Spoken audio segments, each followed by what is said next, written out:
नंदू, अगं मी ए नंदू, किस लिए तू इतना उदास, सूखे सूखे होठ, अखियों में प्यास, किस लिए हाँ. बाबा रोहन कुठे पोचलाय बघा ना फोन करून.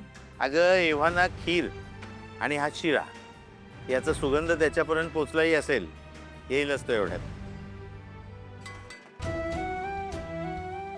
नंदू, अगं आपण त्रास करून घ्यायचा नाही बाळा. कळतंय नाही आवडत अशा इमोशन मध्ये जेवण बनवायलाही नाही आवडत मला. डोक्यात काहीतरी विचार चालू असताना पण बाबा काय करू माझं ना डोकं गरगरायला लागलंय. का कधीतरी माणसं अशी वागतात मला काही कळतच नाही. अगं गेल्या 30 वर्षात मला हे कळलं नाही, त्यामुळे मी हा प्रश्न विचारायचा सोडून दिला. काही माणसं वेगळी असतात, त्यांचे विचार वेगळे असतात. हो, पण आपण आपली मतं, आपली तत्व, आपलं सत्य याची साथ कधीही सोडायची नाही.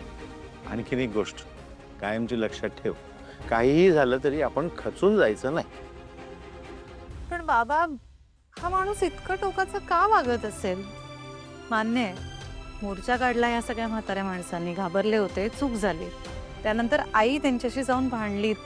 तो तो तर योगायोग होता ना बाबा. त्यांना असं वाटतंय का की आईने हे सगळं मुद्दाम केलं. मला तर वाटतंय ना ते मुद्दाम वागतायत. त्यांना त्यांना ना त्रास द्यायचा आहे आपल्याला, म्हणून त्यांचं हे सगळं चालू आहे. स्वानंदी, अगं मी तुझ्या आईला चांगलं ओळखतो.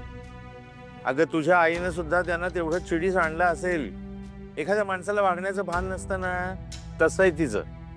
आणि तुला खरं सांगू का, समर राजवाडे हे मुद्दाम करत असतील असं मला अजिबात वाटत नाही. हा म्हणजे हे जे काही फुटेज पाहिलंय त्यानंतर मलाही थोडंसं असंच वाटतंय की आई कदाचित चुकली असेल या सगळ्यात.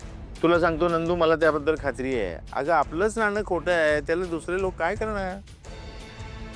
बघूया बाबा आता वकील साहेब काय करतायत आणि काय उत्तर देत आहेत. ठीक आहे, पण नंदू काहीही झालं तरी खचून जायचं नाही. आणि हे बघ नंदू, वृद्धाश्रमाच्या बाबतीत कसलीही तडजोड करायची नाही किंवा माघार सुद्धा घ्यायची नाही. तो प्रश्न खरंच खूप मोठा आहे.